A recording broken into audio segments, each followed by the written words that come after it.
तो यहाँ पे हमने सारे के सारे कर्म देखे। यहाँ पे हमने लास्ट में यहाँ से कट गई थी, कर्ता गर्भ आकृति नाम, यानी कि गर्भ की आकृति को बनाने वाला होता है, गर्भ की आकृति करने वाला होता है। नेक्स्ट आता है आयुषो अनुवृत्ति प्रत्यय भूतो भवत्य अकुपितम। ये क्वेश्चन पूछा जाएगा कि आयुषो अनुवृत्ति प्रत्यय भूतो। अभी इससे बिल्कुल भी नहीं पता चल रहा कि ये शरीरगत है या फिर कैसी है। आयुषो से पता चल रहा है कि ये आयु का परिपालन करने वाली होती है। आयु किसकी होती है? आयु हमारी होती है, शरीरगत होती है, तो पालन करने वाली होती है, तो ये अच्छी हो गई। तो बस इसको ऐसे याद करना है, आयुषो अनुप्रवृत्ति प्रत्यय भूतो, ये कौन सी है? शरीरगत अच्छी वाली, शरीरगत अकुपित वायु है, भवत्य अकुपित। ये हमने सारी की सारी वायु पढ़े, ये सारी की सारी अकुपित वायु के कर्म है। वायु से यंत्र तंत्र धर, प्राणो उदान समान ज्ञान आत्मा, प्राण उदान समान इन सबकी आत्मा है। यंत्र तंत्र धर यानी कि तंत्र और यंत्र को धारण करने वाली होती है, सभी चेष्टाओं की परिवर्तक होती है। नियंता प्रणेता च मनसा। नेक्स्ट है सर्वेंद्रियाणाम उद्योजक, सर्वेंद्रिया अर्थानाम अभिवोडा। इनमें से कोई भी उठा के ऐसे ही क्वेश्चन पूछ लिया जाएगा कि ये शरीरगत है या लोकगत है, शरीरगत अकुपित है या लोकगत अकुपित है।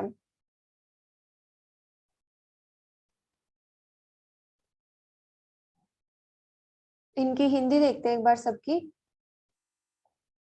कहाँ से देखा था हमने? वायु तंत्र और यंत्र को धारण करने वाली होती है, प्राण उदान समान इन सबकी आत्मा है।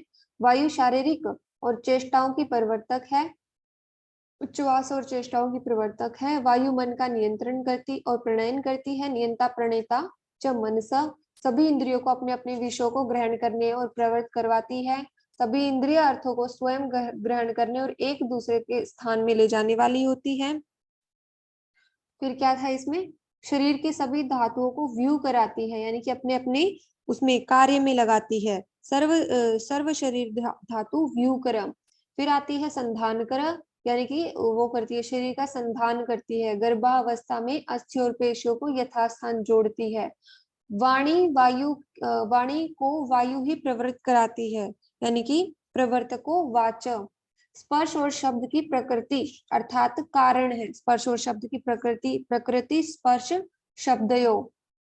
नेक्स्ट आता है कान और त्वचा के निर्माण में मूल कारण वायु ही होती है। शरीर में हर्ष और उत्साह होने में वायु ही कारण होती है। ये सारे अच्छे अच्छी कर्म हैं और ये किसके हैं? शरीरगत वायु, यानी कि अकुपित वायु के है कि हर्ष उत्साह योनि। फिर नेक्स्ट आता है समीरणो अग्नि, यानी कि वह वायु जठराग्नि को तेज करती है। समीरणो अग्नि शरीरगत अकुपित वायु। नेक्स्ट आती है दोष संशोषण, दोषों को सुखाती है। इस नियम के अनुसार दोष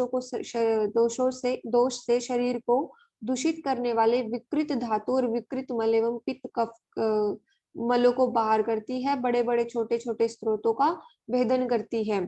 यहाँ पे क्या है? स्थूल अणु स्रोतांसा भेदता।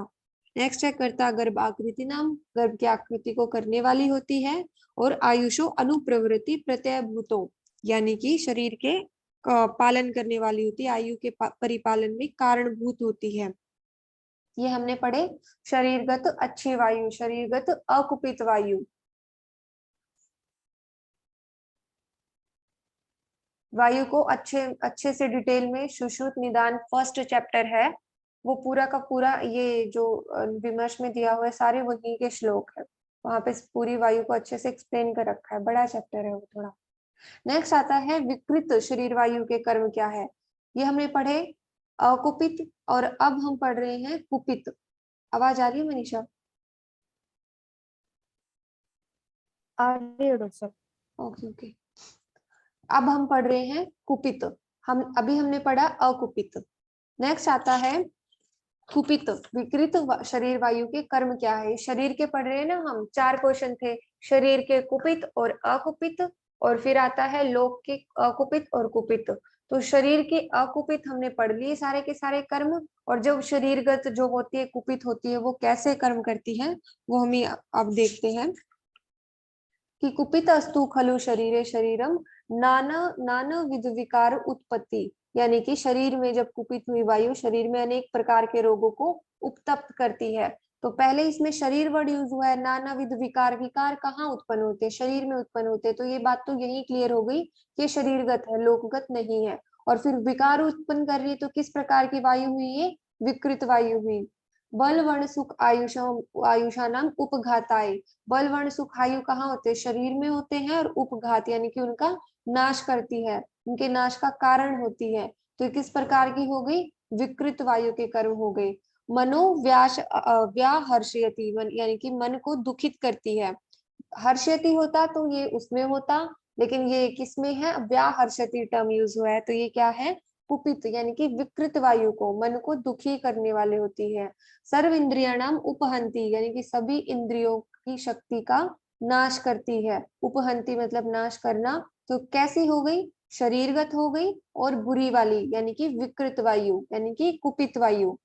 विनिहंती गर्भान, यानी कि गर्भ का नाश करती है, नष्ट करने वाली होती है। विनिहंती गर्भान, तो गर्भ कहाँ होता है, शरीरगत होता है, नाश कर दिया तो उसका बुरा काम हो गया, तो ये विकृत वायु का है। मैं साथ साथ में बता रही हूँ, तो यहाँ पे कंफ्यूजन नहीं होगी कि शरीरगत, लोकगत, अच्छी बुरी। तो इस प्रकार से हम हर सेंटेंस, क्योंकि यहाँ से कोई भी एक उठा के पूछ लिया जाएगा कि किस प्रकार की वायु है, चारों ऑप्शन दिए जाएंगे, शरीरगत कुपित, शरीरगत अकुपित, लोकगत कुपित, लोकगत अकुपित। तो हमें ऐसे ही हर उसके साथ देखना है। नेक्स्ट आता है, विकृतिम आपाद्य अत्यति कालम व धार्यति, भय शोकम मोहदैन्य अति प्रलाप जनयति प्राणश्च उपरुणद्धति। क्या है ये, गर्भ में विकृति उत्पन्न करती है, गर्भ को गर्भाशय में सुखाकर बहुत दिनों तक धारण करती है, शरीर तथा मन में भय शोक मोह दीनता आदि प्रलाप आदि उपद्रव करती है, और प्राणों को भी नष्ट करने वाली होती है। वहां पे मन को हर्ष उत्पन्न करने वाली होती थी, जो शरीरगत अकुपित थी, और यहाँ पे सारे के सारे बुरे काम यानी कि कुपित वायु के काम है। ये सारे के सारे हमने कुपित वायु के पढ़े। तो हम यहाँ से हर किसी को उठा के देख सकते हैं कि भय शोक मोह कहाँ होते हैं, ये शरीर में होते हैं। तो सारी बुरी चीजें हैं, तो कौन सी आएगी, विकृत वायु होएगी। प्राण का नाश करता है, प्राण कहाँ होते हैं, शरीर में होते हैं, नाश करना बुरे काम हो गए, तो कैसी वायु हो गई, विकृत वायु हो गई। तो गर्भान नाम विनहंती, गर्भ का नाश करना बुरी काम हो गए। तो हम किसी को भी देख के यहाँ पे देख सकते हैं पकड़ के कि किस प्रकार का कार्य है, शरीरगत है, लोकगत है, शरीरगत अच्छा है यानी कि अकुपित है, और या फिर बुरा है यानी कि कुपित है।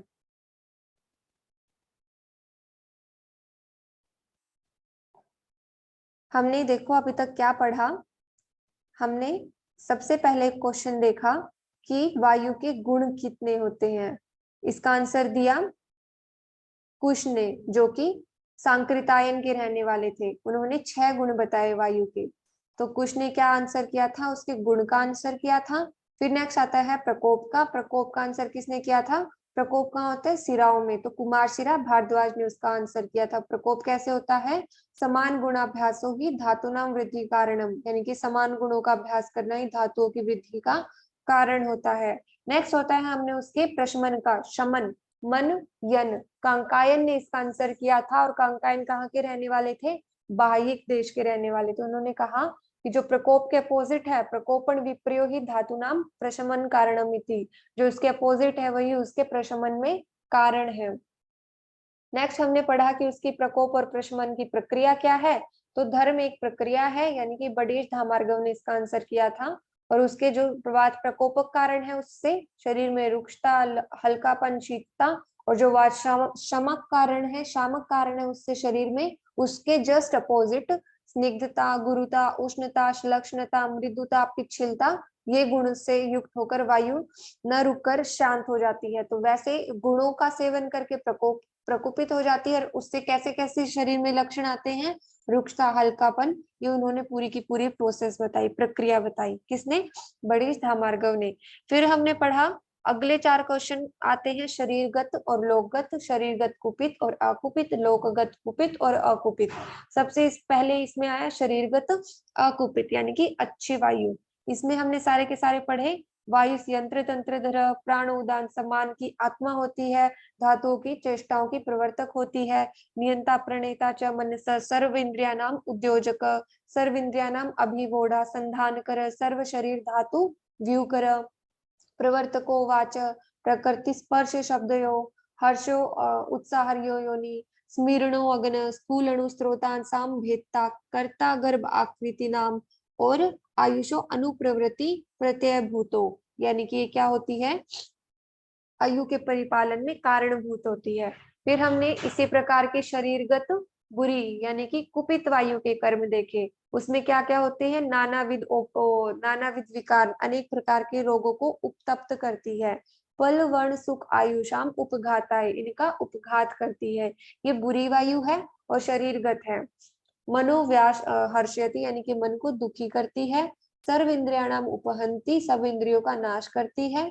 विनिहंति गर्भान, गर्भ का नाश करती है और गर्भ को गर्भाशय में सुखाकर बहुत दिनों तक धारण करती है। शरीर और मन में भय शोक मोह दीनता अति प्रलाप आदि उपद्रव कर प्राण को भी नष्ट करने वाली होती है। प्राणानांश्च उपरुणद्धि, यह हमारी विकृत वायु यानी कि शरीरगत कुपित वायु के कर्म हो गए।